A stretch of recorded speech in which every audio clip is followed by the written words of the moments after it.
Hi, this is Margaret. Welcome to the New Choir tutorial. The purpose of this tutorial is to help those of you who are new to reading music to understand the musical scores that we use in our rehearsals. Each page has an accompanying audio file. Just click on the speaker symbol to hear it. Hit the space bar, click your mouse or page down to move forward, or just click on the blue arrow that appears on each page. Here's an example from the beginning of our score for Hello Goodbye. You'll see the MF above each staff at the beginning of the song. This indicates that when we start this song, we're singing medium loud.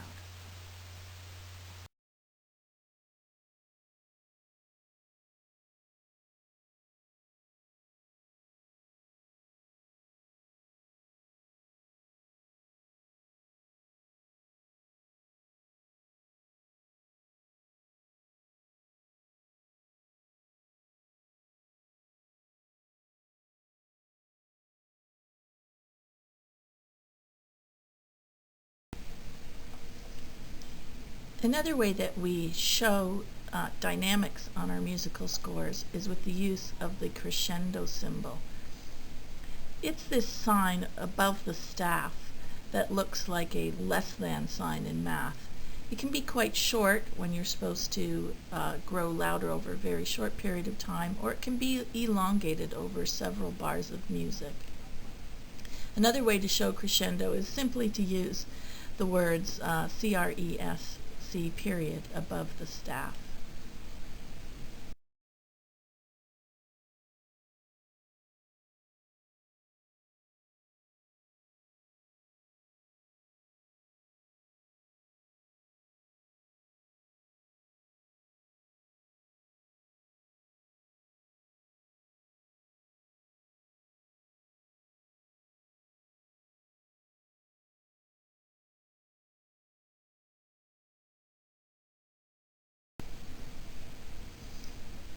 The opposite of the crescendo symbol is the diminuendo symbol, which shows you to get quieter over the course of the notes.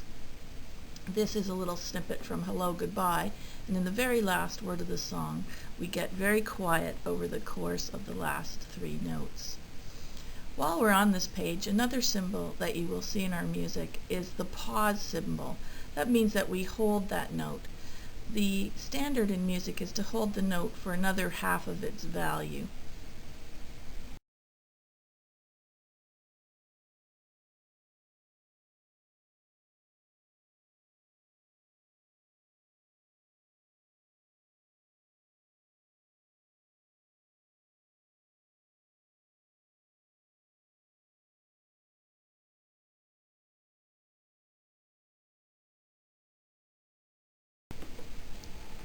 Another set of symbols you'll see on the staff and a set of directions are the repeat symbols.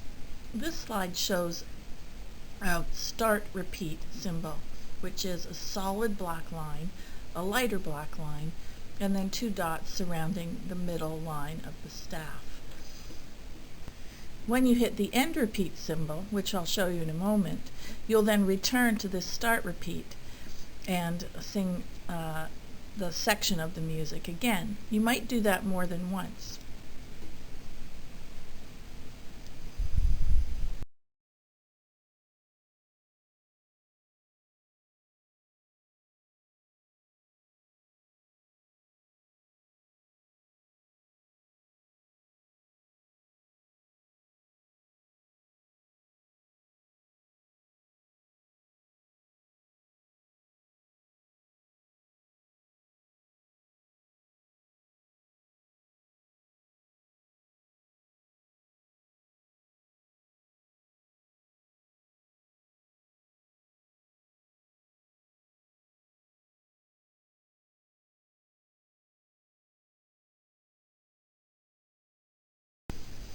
As promised, this slide shows the end repeat symbol, which is just in the opposite order from the start repeat symbol. It has the two dots, the light line and the dark line.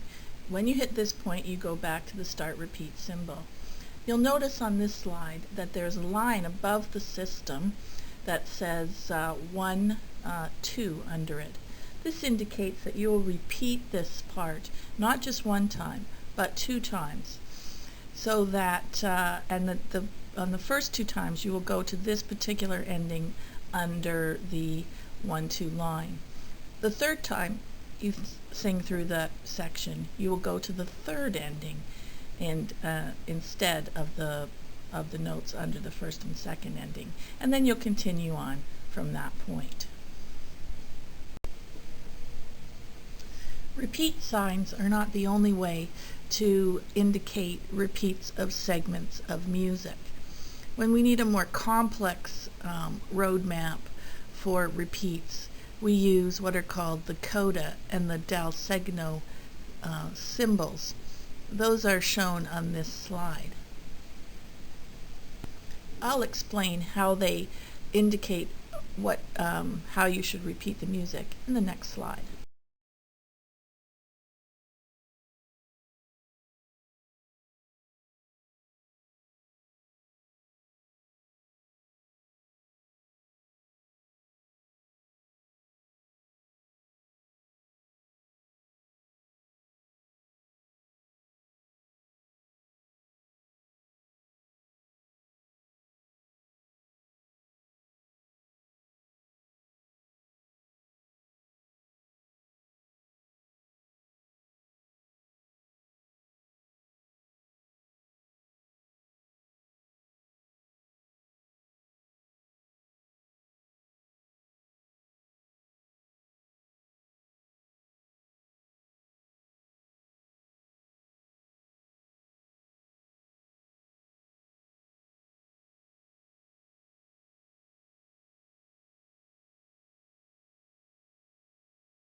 This slide will explain how the dal segno and the coda symbols operate to tell you what parts of the score to repeat. So as you're reading the music along, you may notice the signe symbol at the top of the system. The first time you see it, just ignore it. The second instruction that you're going to see as you read along in the music is the 2 coda instruction, and that's you'll see the little coda symbol there as well. Again, the first time you see that instruction, just ignore it. The third instruction that you're going to see, which is the one you can't ignore the first time through, is the DS L coda instruction. DS stands for dal segno, means the signe sign.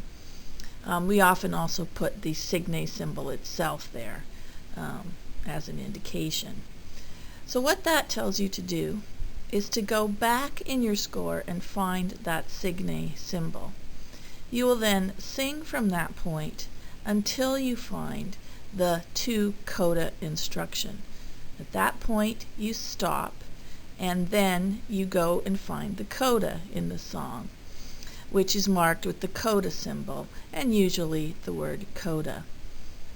I've been relatively nice to you with this score in that I've indicated at the DS-Al coda instruction that you're going to find the signe symbol back at bar 33. I'm not always that nice, so you have to watch out for the symbol, which can be a little small in some of the scores. So to reiterate, the first thing you have to do to understand the repeats is find the DS-Al coda instruction. You return to the dal segno symbol in the score. You sing until you get to the go to coda instruction, and then you head to the coda. Now normally you'll find the coda at the end of a song.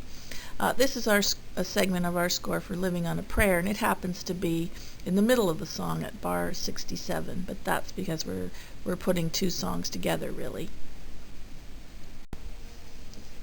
That's the end of our presentation. If you think there's any topic we haven't covered that would be helpful to you, let either Scott or I know, and we will add it to the presentation for the next time. Thank you.